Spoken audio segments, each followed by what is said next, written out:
Déjà, merci à tous d'être présents pour ce webinaire. Aujourd'hui, avec Louis et Julien, nous allons parler d'innovation digitale, cette fois autour de la cancérologie digestive. Alors, avant de plonger dans le vif du sujet, moi, je m'appelle Thomas, je travaille chez Blue Deal et je participe à l'organisation de l'édition 2021 de Dijaction.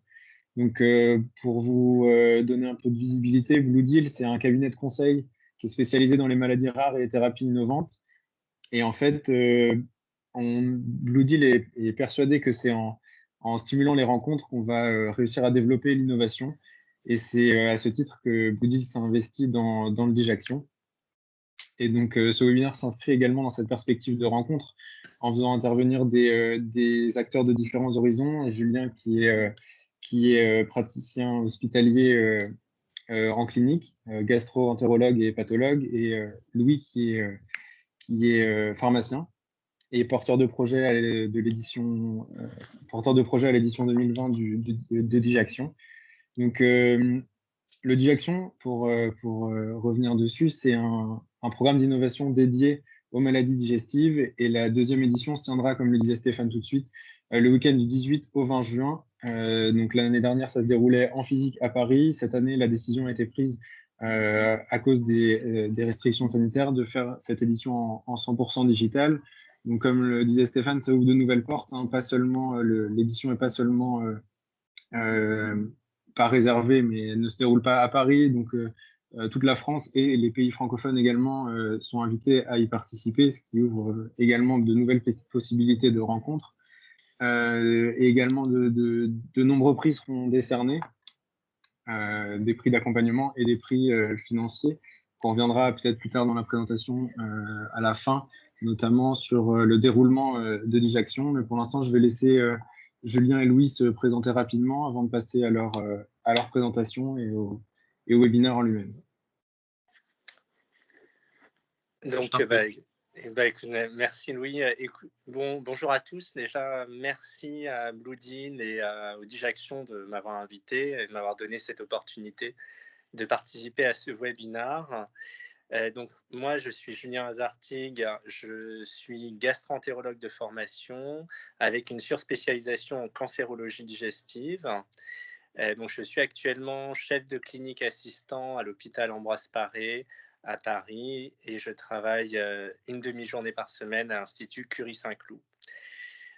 Donc voilà, depuis petit, on va dire, j'ai toujours été un peu passionné par l'informatique et été bercé voilà, par la bulle Internet depuis la fin des années 90, début 2000. Donc c'est vrai que quand j'ai pu avoir l'opportunité de participer au Dijaction, voilà, je n'ai pas hésité. Voilà, donc je souhaite qu'il y ait plein de participants et que voilà, ce soit le plus interactif possible, ce webinaire. Donc il ne faut pas hésiter à poser des questions, voilà, même pendant les présentations, hein, et surtout même pendant, voilà, histoire que ce soit vraiment qu'on puisse être le plus interactif possible.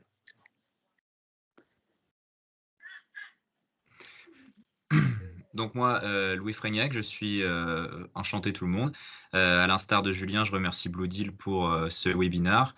Je suis coporteur du projet Quotidien Patient, puisque c'est un projet que j'ai monté avec mon collègue Guillaume Provençol lors du Dijaction en 2020 et pour lequel on a remporté le prix d'accompagnement Digilytics. Donc je suis là pour vous parler un petit peu d'une part de mon projet et d'autre part de mon expérience en tant que coporteur de projet, afin d'éventuellement vous apporter des pistes si vous participez vous-même au Dijaction.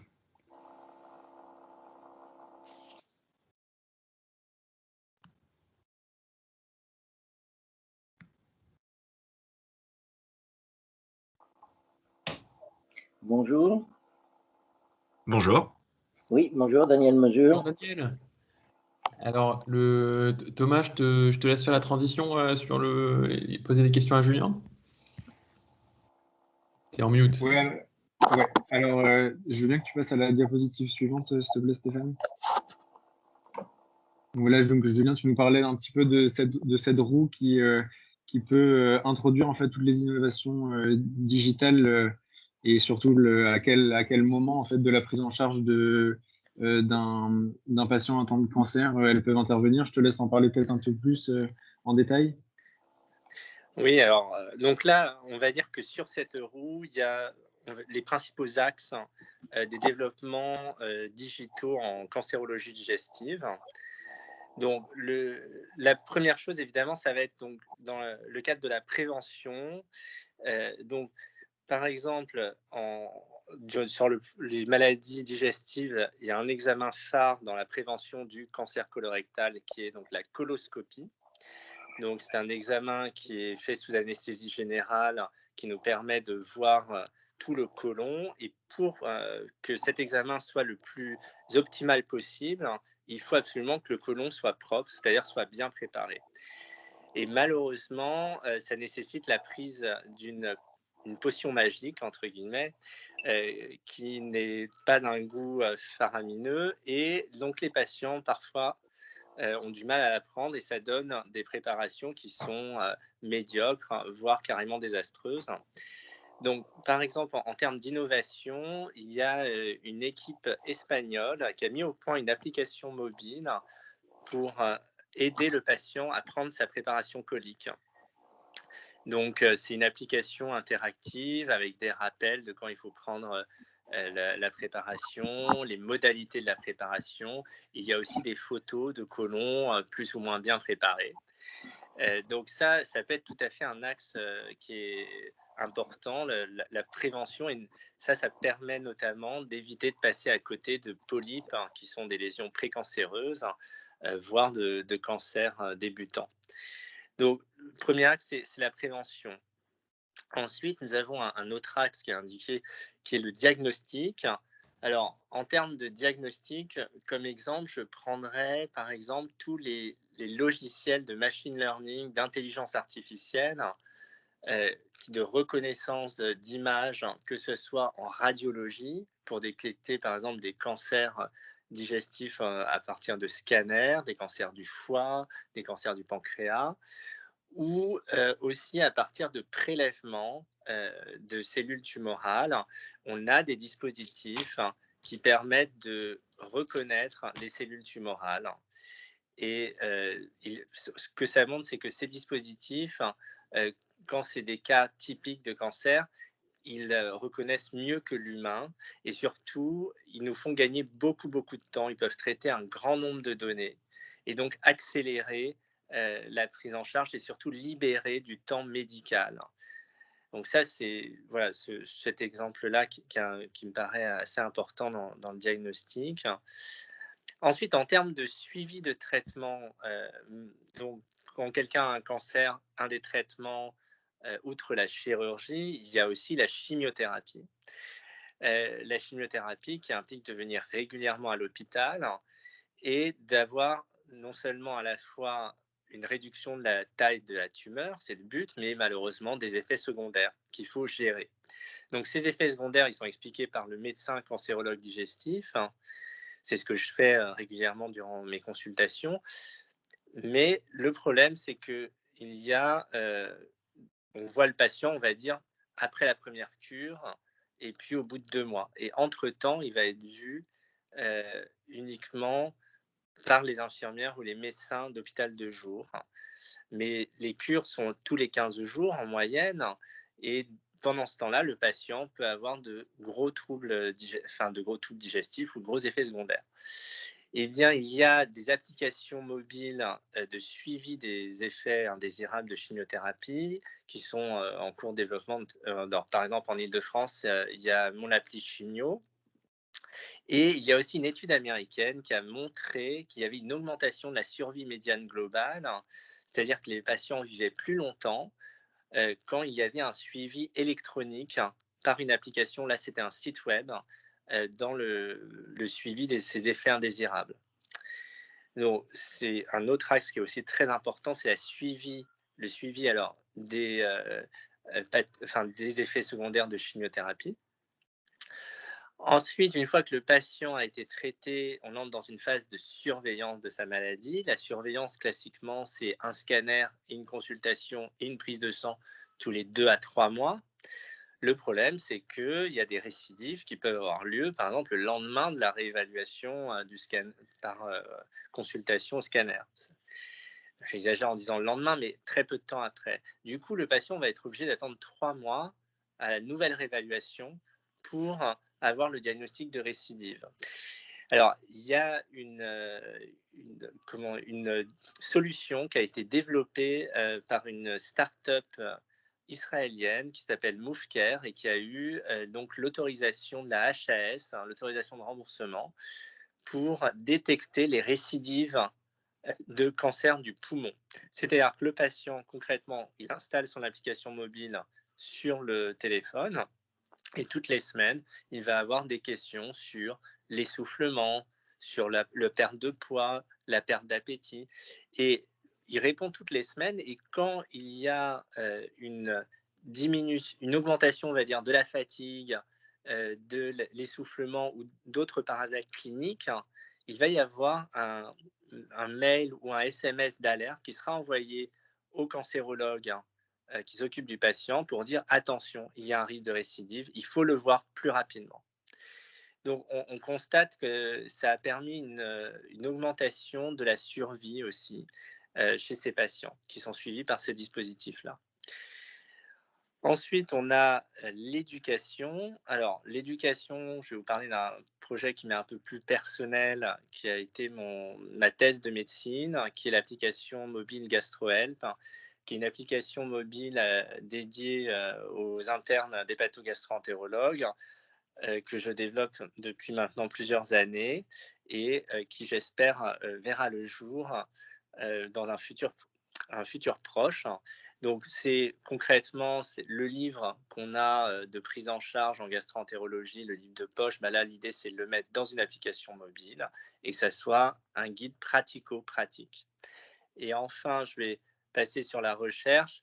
La recherche, j'ai pensé le public health, le data health français, où là, l'idée, c'est d'agréger toutes les données médicales de santé sur un serveur unique et de les rendre accessibles aux scientifiques, principalement, mais aussi pour les patients, pour permettre de développer des projets de recherche à partir d'un agrégat de millions, voire de milliards de données cliniques. Et ces données, la quantité est extrêmement importante, notamment pour mettre en place des algorithmes de prise en charge, ce qu'on appelle l'intelligence artificielle. Voilà, moi j'en ai terminé. Je vais laisser peut-être Louis. Alors, Julien, je te pose juste une petite question en cours de route. Sur tu parlais en abordant les logiciels d'intelligence artificielle, de machine learning, de pouvoir libérer du temps médical. Est-ce que tu pourrais développer un petit peu plus ce que ça veut dire libérer du temps médical? En fait, c'est quoi le temps médical? Alors, l'idée, c'est que les médecins, globalement, courent après le temps, tout le temps.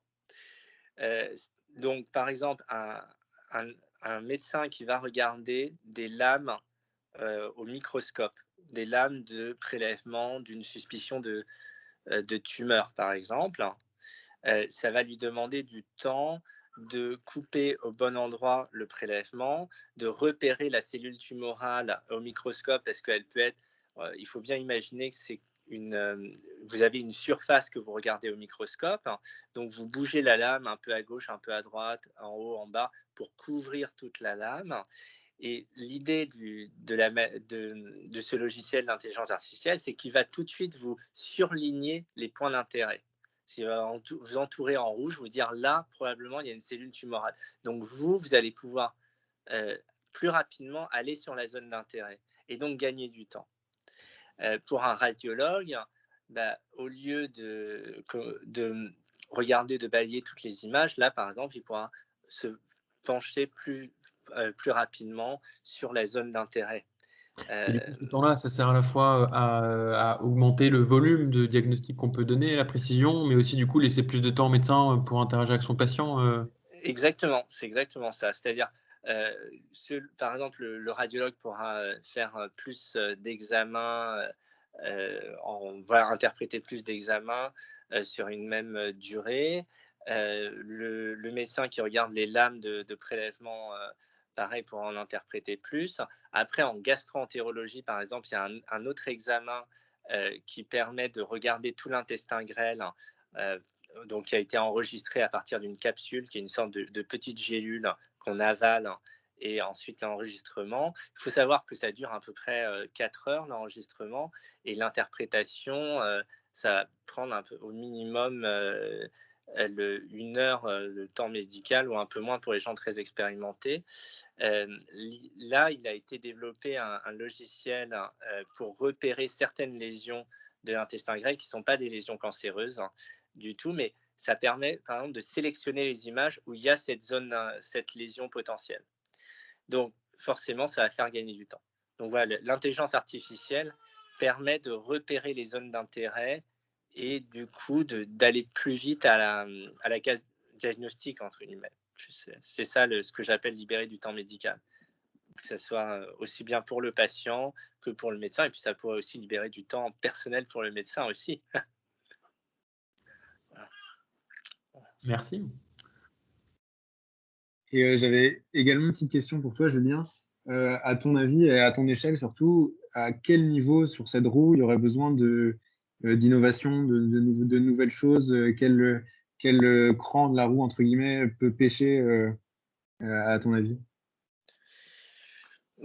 Après, je dirais que sur tous les plans, ça pêche, pour être assez clair. C'est-à-dire on n'en est qu'au balbutiement, très clairement.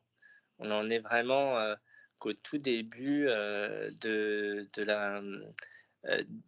innovations digitales, et qu'on a besoin sur tous les plans d'améliorer les choses. Donc, vraiment, je pense que tous ces axes sont fondamentaux, et dans ma pratique quotidienne, on n'a aucun axe qui est utilisé, enfin, il n'y a aucune innovation digitale utilisée en routine. Voilà. Après, je dirais, ce qui est un peu plus avancé, ce serait en termes d'accès aux données. D'accès aux données, par exemple, de médicaments. Au lieu d'avoir le gros bouquin Vidal dans lequel il y a tous les médicaments qu'on utilise en médecine qui pèsent 1 kilo, bon, bah là, on l'a dans une application, donc dans le téléphone. C'est le plus pratique, mais sinon, on n'a pas du tout d'innovation digitale en routine. Là, beaucoup de choses restent à faire et à être implémentées. D'accord, merci beaucoup. Bon, Louis, on peut peut-être passer à ta présentation, Louis, si tu veux. Très bien. Donc voilà, moi c'est Louis. Comme je vous l'ai dit, j'ai été coporteur de projet de Quotidien Patient qui a été présenté à Dijaction avec Guillaume Provençol. Moi, personnellement, les solutions digitales en santé, c'est quelque chose pour lequel je porte énormément d'intérêt, et particulièrement en cancérologie. Et c'est pour ça que je voulais présenter ce projet à l'époque au Dijaction. Et donc, Quotidien Patient, c'est une plateforme numérique qui proposait de faire de l'éducation auprès des patients et de leurs proches qui sont concernés par un cancer digestif. Et donc, Quotidien Patient, ça s'articulait autour de 3 axes. Le premier, c'était de proposer des contenus ludiques et instructifs. On avait fait le constat avec Guillaume qu'il y avait énormément d'informations qui circulaient sur le cancer pour permettre aux patients de se sentir plus informés. Mais de notre point de vue, on trouvait que ce n'était pas forcément tout le temps bien vulgarisé, et on voulait que ce soit présenté de manière plus ludique pour que le patient ait envie de consommer du contenu, parce qu'on pense, et les institutions de pensée le pensent aussi, que c'est que le patient doit être de plus en plus mis au centre de son parcours de soins et être considéré plus comme un collaborateur que comme une simple personne à qui on va donner des instructions concernant sa thérapie. Et donc ce contenu, on voulait qu'il soit développé en mettant le patient au centre. Donc c'était des histoires des patients pour les patients, pour que les personnes qui consomment ce contenu aient un interlocuteur, entre guillemets, qui sache de quoi il parle et qui vit la même chose que lui. On pensait que ça permettrait de permettre aux personnes qui consomment ce genre de contenu de faire confiance à l'information qui est divulguée et de s'identifier aux personnes pour mieux prendre en charge leur maladie. Et dernier point, une chose qui a été développée pendant le week-end du Dijaction, c'est la présence de patients experts qui seraient disponibles pour répondre aux questions des patients experts sur différentes composantes de la maladie. Ça peut être le traitement, ça peut être la prise en charge des effets secondaires ou des conséquences de la maladie. Par exemple, nous, on a travaillé avec une patiente anciennement stomisée, puisque la stomie peut être une conséquence des cancers digestifs, et on a échangé avec elle pour qu'elle puisse nous dire comment elle a surmonté cette épreuve et qu'est-ce qui lui a permis d'aller mieux malgré la stomie. Donc ça, c'est le point d'arrivée de notre projet. Donc comme je vous ai dit, la présence de patients experts, c'est venu pendant le week-end. Ça me paraît important de vous en parler puisqu'on arrive avec une idée pendant le Digection, et au fur et à mesure des échanges avec les personnes qui sont présentes, on peut être amené à enrichir ce projet. Et en l'occurrence, la présence de patients experts, c'est un axe qui a été développé pendant le week-end, et ça, c'était grâce au Digection et aux personnes qu'on a rencontrées. Ensuite, je voulais vous raconter un peu comment s'est passé le Digection. En premier lieu, d'où venait notre démarche. Donc, alors, comme je vous ai dit, c'était quelque chose qui nous tenait à cœur avec Guillaume Provençal de proposer une solution d'éducation pour les personnes qui étaient atteintes de cancer digestif, parce que personnellement, je suis proche d'une personne qui est concernée, et de ce que je vois dans mon quotidien, je voulais apporter une solution. Parce que, comme je vous ai dit, les solutions digitales, c'est quelque chose pour lequel je porte beaucoup d'intérêt. J'avais participé au Respiration, où j'ai fait partie de l'équipe de Dorian Chériou, qui voulait développer une application sportive pour les asthmatiques. En l'occurrence, c'est devenu une page Instagram, Asthmotive, qui fait de l'éducation thérapeutique pour les personnes qui sont asthmatiques. Et donc, on voulait participer au Digection. On a vu ça comme une belle opportunité de participer, non plus en tant que participant, mais en tant que porteur de projet. Donc, donc on a eu la chance d'être sélectionné et de commencer le week-end. Donc, le début du week-end, ça a été de rencontrer les organisateurs et les personnes qui étaient déjà présentes, pour ensuite enchaîner sur le pitch de présentation.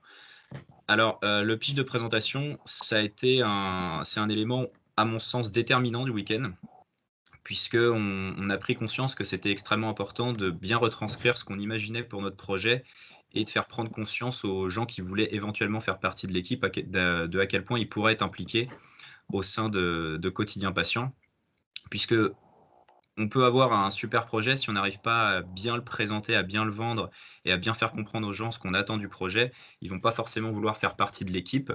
Et donc, c'était un élément extrêmement important du week-end, et on l'a bien préparé, ce qui nous amène à la constitution de l'équipe. Un moment, je me rappelle, qui était un petit peu stressant malgré tout, parce que en fait, la constitution de l'équipe, c'est ce qui va déterminer toute la suite du week-end. Si on n'a pas, entre guillemets, les personnes dont on a besoin, que ce soit des développeurs, des designers, des professionnels de santé, des patients qui veulent faire partie de l'équipe, on aura du mal à avancer. Et ça a été un moment, comme je vous ai dit, un petit peu stressant, parce qu'au fur et à mesure que cette étape se déroulait, on n'avait pas forcément énormément de personnes. Et malgré tout, on a eu la chance à la fin de pouvoir recruter 2 développeurs de l'école 42 qui nous ont énormément aidé pendant le week-end à développer la maquette du site internet, puisque c'était l'un de nos projets qu'on voulait développer pour Quotidien Patient durant les 48 heures. Et donc, on est arrivé avec une équipe avec 2 développeurs, des professionnels de santé et des personnes du master marketing pharmaceutique de Châtenay-Malabry qui étaient extrêmement doués, outre leur qualité en termes de professionnels de santé ou de l'industrie pharmaceutique, qui étaient extrêmement bonnes en design, ce qui nous a permis d'avoir un pôle design également. Ensuite, en ce qui concerne le développement du projet, une fois que l'équipe est constituée, on se retrouve dans une salle qui nous est assignée pendant 48 heures, où on va pouvoir travailler. Alors 48 heures, ça peut paraître être long, surtout si on dort pas, et on a très peu dormi. Malgré tout, ça passe très très vite. Et c'est extrêmement important, enfin en tout cas nous on a pris ça de cette manière, c'était de segmenter tout ce qu'on voulait faire pendant le week-end, et d'assigner des personnes à ces tâches et de faire des points réguliers pour avancer. Après, dans un premier temps, on a commencé par se présenter, à représenter le projet et à demander aux gens ce qu'ils attendaient de Quotidien Patient et quelles idées ils voulaient y ajouter. On a pris un petit peu de temps pour ça, pour enrichir justement le projet, et aussi voir les attentes de chacun pour qu'on puisse avancer ensemble. Et donc, on a identifié les différentes tâches qu'on voulait faire, à savoir, on voulait développer un semblant de site internet, donc la maquette avec son arborescence. On voulait également avoir une charte graphique et créer un certain nombre de designs, prendre contact avec des personnes qui voulaient être partenaires de la plateforme. Et enfin, on voulait créer au moins un contenu qui soit représentatif de ce qu'on voulait comme contenu sur le site internet. pour le montrer à l'issue au jury et aux gens du Dijaction pour qu'ils se rendent compte de ce qu'on voulait. Et c'est ce qu'on a fait. Donc, comme je vous ai dit, on a pu créer un contenu avec la personne qui était anciennement stomisée et on a pu lui poser un certain nombre de questions et monter ça sous forme d'interview qui permet de retranscrire un peu son histoire et du coup d'informer les personnes qui sont nouvellement stomisées de comment ça se passe, ce genre de choses, et quelles sont les clés pour aller mieux et pour vivre avec ça. À l'issue de ces 48 heures, on arrive au pitch final, qui est la fin de ce week-end et l'élément le plus important, dans un délai imparti. Donc pareil, il faut énormément le préparer puisqu'il faut rentrer dans les clous. Je ne me rappelle plus exactement combien c'était, il me semble que c'était entre 2 et 3 minutes. Et donc dans ces 3 minutes, on devait représenter notre projet, voir comment il a évolué, quels étaient notre projet à moyen et à long terme, et montrer le site internet et le contenu qu'on avait élaboré pendant le week-end. Donc on a réussi à faire rentrer ça en 3 minutes et on a eu la chance du coup d'être récompensé du prix d'accompagnement Digilytics, une entreprise de conseil en digital qui nous a accompagnés et qui continue de nous accompagner dans le développement de Quotidien Patient. Ce qui m'amène à qu'est-ce qui se passe après Indijaction et où nous en sommes aujourd'hui. Le fait d'avoir été lauréat de ce prix Digilytics, ça a été une chance puisque ça nous a permis de travailler avec eux dans leurs locaux avec toute notre équipe. Ils nous ont beaucoup aidés sur la manière dont on devait articuler le développement du site, le back-office, les différentes features et aussi quelles étaient nos priorités, à savoir ils nous ont conseillé de nous rapprocher des gens qu'on avait pu rencontrer pendant le week-end qui étaient intéressés de notre projet. Je pense au professeur Michel qui fait partie de la Fondation Arcade, qui est gastro-entérologue, qui était intéressé par notre projet et avec qui on souhaitait travailler en partenariat pour développer du contenu à destination des patients et éventuellement nous mettre en contact avec des personnes qui étaient intéressées pour faire partie des patients experts de notre site. Donc voilà, et là je suis actuellement en train de voir s'il est possible de travailler avec la Fondation Hospitalo-Universitaire de Normandie qui construit un projet autour du diagnostic mais aussi de la prise en charge des cancers digestifs. Donc je suis en attente de cela, mais voilà, c'est un projet qui est un peu long, mais qu'on continue de vouloir développer. Et tout ça, c'est grâce à l'équipe qu'on a pu former pendant ce week-end-là et que je remercie encore, puisque ça nous a permis d'arriver là où nous sommes aujourd'hui.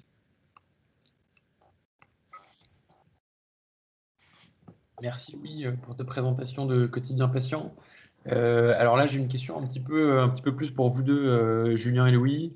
C'est toi, Julien, qui a abordé cette notion de routine, d'utilisation en routine d'outils d'accompagnement sur les dents de la roue, là, l'accompagnement tant diagnostic que le traitement, que le suivi du traitement, et puis accompagner le patient dans comprendre la maladie et comment il peut agir dessus. Qu'est-ce qui fait, selon vous deux, un peu enfin, qu'est-ce qui fera qu'un outil est utilisé en routine? C'est quoi les clés qui feront que un outil sera utilisé en routine pour les praticiens, pour les gens qui travaillent à l'hôpital ou en ville ou pour les patients? C'est quoi les clés de la routine justement? Louis, tu veux commencer? Bah oui, je vais commencer, puis tu vas pouvoir me reprendre si tu as un avis différent, puisque je pense que tu es le mieux placé pour y répondre. Moi, je pense qu'un outil, déjà, il doit prouver son utilité, déjà, qu'il a une réelle efficacité et une vraie plus-value sur la prise en charge du patient, et surtout qu'il soit pratique dans le quotidien. Julien disait que, et je suis d'accord avec lui, c'est que le digital, c'est une quête de la simplicité et de l'efficience, ce qui peut permettre de faire gagner du temps aux médecins et du coup, in fine, permettent de prendre en charge plus de patients. Et donc, un outil, il se doit déjà d'être efficace, mais et surtout parce que même s'il est efficace, il faut que les professionnels de santé l'utilisent, il faut qu'il soit pratique et ergonomique, si j'ose dire. Oui, c'est vrai que alors, Louis, je pense qu'il il a souligné un point qui est extrêmement important, c'est que cet outil doit prouver son efficacité. C'est pas parce qu'on dit tiens, cette idée, j'ai une idée formidable que c'est formidable.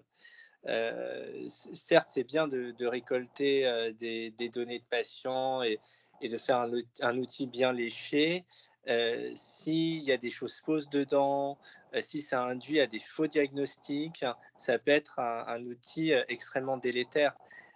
Donc c'est pour ça que, par exemple, l'outil de développement, de recherche, de rechute de cancer du poumon en interrogeant les patients régulièrement toutes les semaines, cet outil a été testé sur une cohorte de patients atteints de cancer du poumon traités.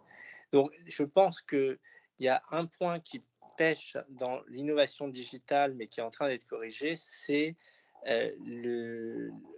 la robustesse des outils mis en place et leurs tests dans des essais cliniques bien faits. Donc ça, c'est vraiment un point qui est fondamental, parce qu'il y a beaucoup d'applications mobiles à destination des patients sur l'Android Market et l'Apple Store, où il y a beaucoup de bêtises, hein, où le contenu n'a pas été du tout validé par un comité scientifique ou médical ou paramédical. Et ça, il y a besoin d'avoir un tiers extérieur qui valide ces outils. Ça, je pense que c'est assez important.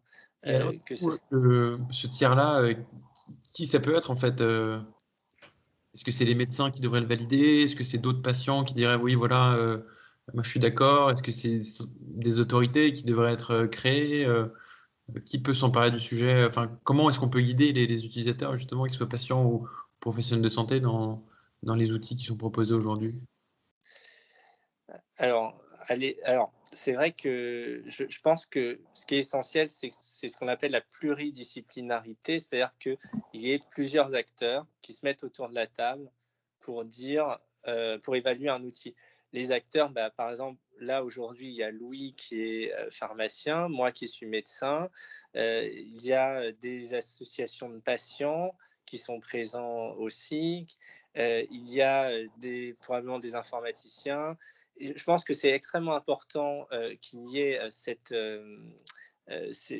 multidisciplinarité. Aussi, la Haute Autorité de Santé a mis en place un cahier des charges qui est extrêmement précis et disponible sur Internet sur l'évaluation des applications mobiles.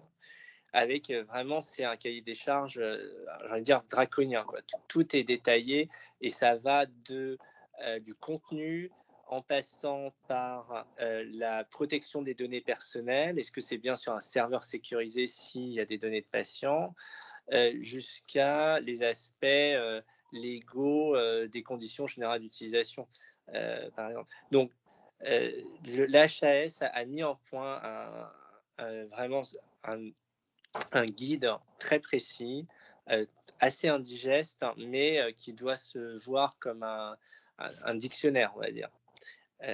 Voilà, et là j'en profite pour faire un clin d'œil à Guillaume Marchand, qui m'a beaucoup aidé dans mon projet et qui avait fondé une entreprise justement d'évaluation des applications mobiles de santé.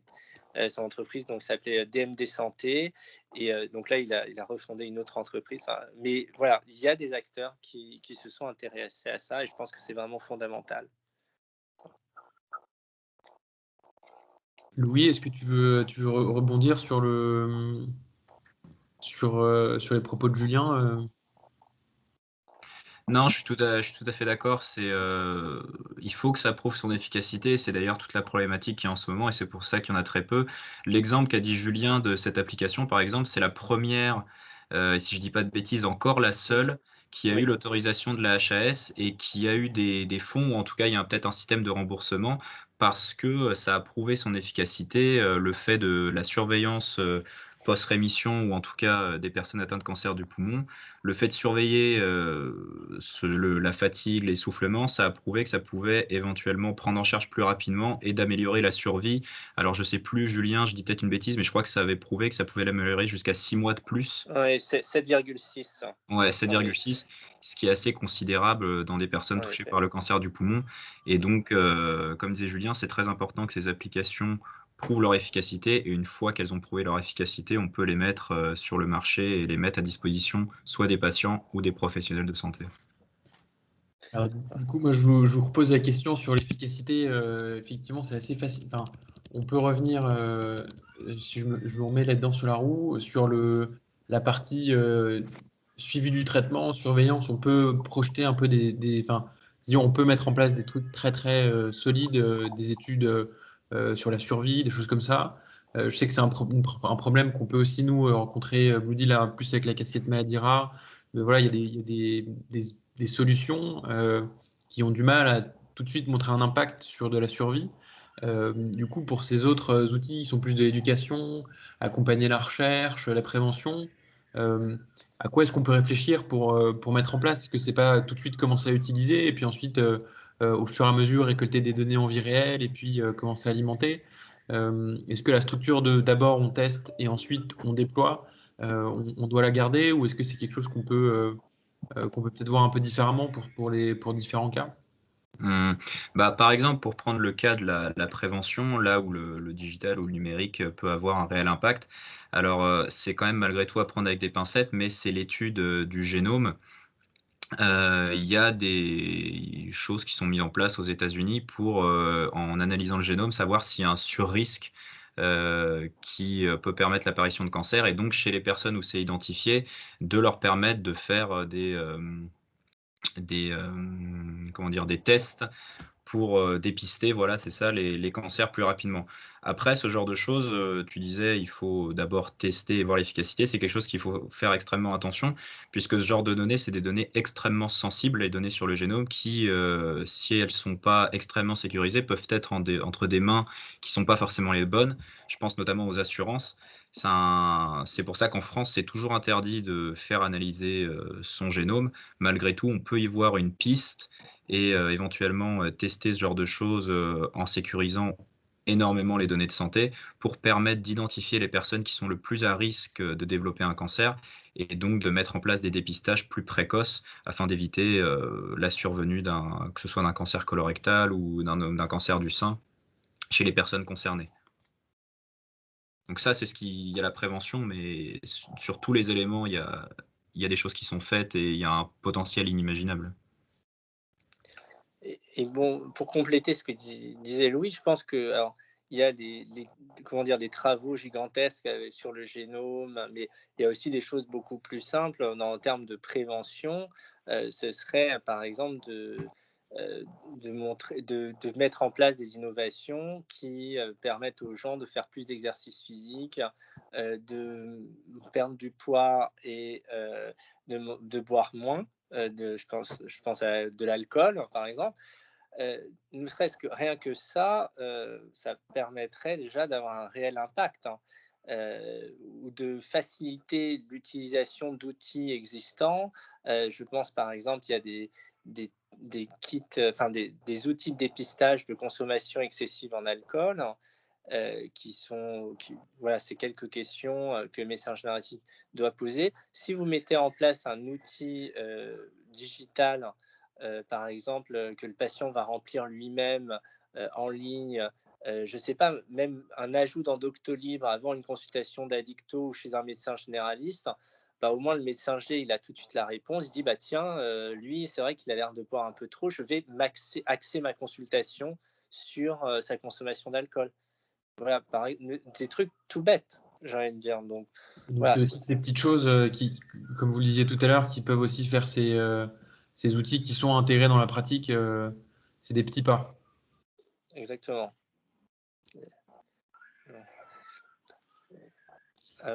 Donc voilà, après, tu parlais aussi de la recherche et l'éducation. Je pense qu'en termes de recherche, cette gigantesque base de données qui est en train d'être mise en place, j'espère va pouvoir aboutir à des projets de recherche qui vont faire avancer la science. Alors là, c'est très très vaste, hein, l'idée, en fait, c'est d'avoir des milliards de données pour mettre en place des algorithmes, alors à visée diagnostique.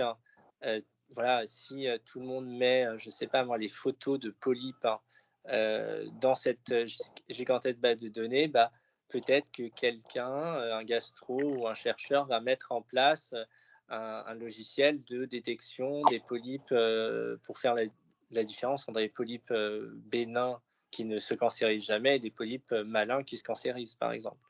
Donc, c'est ça. Et après, en termes d'éducation, là, je dirais que c'est aussi très, très vaste. L'idée, c'est qu'on peut mettre à disposition du contenu, aussi bien pour les patients que pour les professionnels de santé, faciliter cette mise à disposition de contenu et surtout l'adapter aux patients. Parce que ce qui est compliqué, c'est d'avoir le bon contenu au bon moment.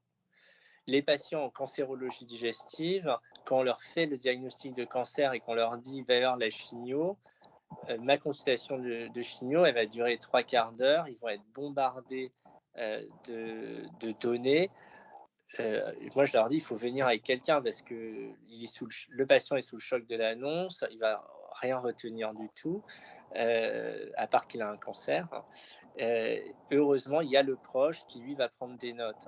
S'il y a des outils à disposition numérique pour lui donner un contenu adapté à sa maladie, à son cancer et à son traitement, et qu'il pouvait par exemple consulter ultérieurement, 2 jours après, à tête reposée, ce serait déjà quelque chose de très, une belle avancée. Actuellement, ce qu'on fait concrètement, c'est on va sur un site internet avec le protocole de chimio, je l'imprime et je le donne au patient. Bon, c'est un peu vieille France, entre guillemets, mais voilà, rien que ça, je n'ai pas d'outils adaptés. Voilà, si je pouvais dire aux patients, tenez, vous allez prendre telle application sur l'App Store et que moi, de mon côté, je coche par exemple les données auxquelles j'ai envie qu'il accède, qui sont adaptées à lui, je pense qu'il serait content. Et de savoir que les contenus que le patient y trouvera aussi sont validés par tes pairs et que ce n'est pas des charlataneries. C'est ça, sur Doctolib. Pas Doctolib, pardon, Doctissimo. Sur le forum Doctissimo, c'est la pire des choses.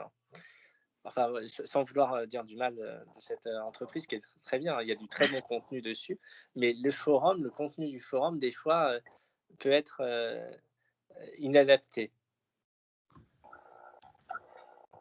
Alors, merci beaucoup pour vos. On a déjà commencé un petit peu à poser des questions. Hein. Je vous encourage à en poser aussi. Est-ce que vous avez des questions à poser à Julien et Louis sur l'impact des outils digitaux sur la gestion des cancers digestifs?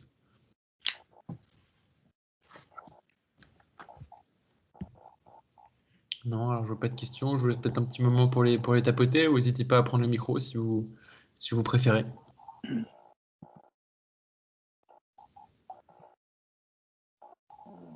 Bon, alors du coup, je vous propose de clôturer ce webinaire. Merci beaucoup, Julien et Louis, pour votre intervention. J'espère que vous avez partagé des choses qui vous tiennent à cœur. En tout cas, ça s'est senti. Je vous propose, pour conclure, de vous parler un petit peu du dépôt AID. Là, aujourd'hui, pour vous donner un petit peu plus de recul, le Digeaction, donc le week-end se passera le 18 juin, donc en 100% virtuel. D'ici là, vous avez jusqu'au 30 avril pour déposer vos idées. L'objectif, c'est de pouvoir récolter vos idées, pouvoir les proposer à la communauté digestive, pour qu'elle puisse se mobiliser pour vous aider, puisque c'est l'objectif de Digeaction, de prendre les idées de la communauté et puis de s'aider les uns les autres pour les rendre concrètes, pour leur faire passer une étape importante pendant le moment du hackathon. Donc vous pouvez déposer vos idées sur le site de Digeaction. Alors, pour vous donner aussi plus d'informations et plus de visibilité sur comment, une fois que vous auriez déposé votre idée, vous êtes accompagné. Donc vous avez jusqu'au 30 avril pour déposer votre idée. Jusqu'au 30 avril, Thomas, Pierre et moi vous aurons au téléphone pour discuter un peu de votre idée, la comprendre votre parcours aussi. Et puis aussi vous préparez à l'étape du comité de sélection qui se déroulera le 20 mai. Et donc le 20 mai, le comité de sélection aura la lourde tâche de sélectionner les 12 projets qui participeront à hackathon. Notre objectif avec Pierre, Thomas et moi, c'est de vous préparer à ce comité de sélection pour pouvoir vous aider aussi à mettre en forme, à faire comprendre votre idée et le problème que vous identifiez, vous aider à bien le montrer au comité de sélection pour qu'ils comprennent l'importance du projet que vous proposez. Une fois les 12 projets sélectionnés, on a mis en place un accompagnement qui a été renforcé par rapport à l'année dernière. Ça a été un retour de nos participants de l'année dernière d'être plus accompagnés avant le hackathon pour mieux le préparer, pour être plus au clair sur les objectifs qu'on peut attendre du hackathon. Comme le disait Louis, c'est à la fois long, 48 heures, mais ça passe très vite, puisqu'il y a beaucoup de cerveau, il y a beaucoup d'énergie, et en fait, il faut réussir à canaliser ça dans la bonne direction. Et donc, ça fait partie des choses qu'on vous aidera à faire en amont du hackathon, de mieux vous accompagner pour anticiper le hackathon au mieux et être sûr de remplir vos objectifs pendant le week-end. Et puis à la fin du week-end, ce sera la remise des prix, puisque on a déjà un premier prix de 10 000 euros qui a été validé pour cette deuxième édition. Donc 10 000 euros, c'est pas négligeable. L'objectif de ce prix, c'est de pouvoir rendre concret et aider le projet qui gagnera ce prix-là à devenir concret et à se dire, voilà, avec 10 000 euros, on peut commencer à lancer des travaux, on peut faire appel à des développeurs et on peut faire ça avec des moyens. On peut avancer plus vite et c'est vraiment l'idée de ce prix-là.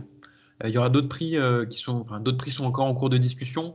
Donc ça, je vous encourage à rester connectés sur nos réseaux sociaux pour être tenu au courant de ces nouveaux prix qui vont être très prochainement publiés. Et d'ici là, je vous remercie de votre attention. J'espère que vous avez passé un bon moment avec nous et que vous avez appris des choses avec Julien et Louis. Et du coup, je vous souhaite une très bonne après-midi et à très vite. Merci. Merci encore. Merci encore.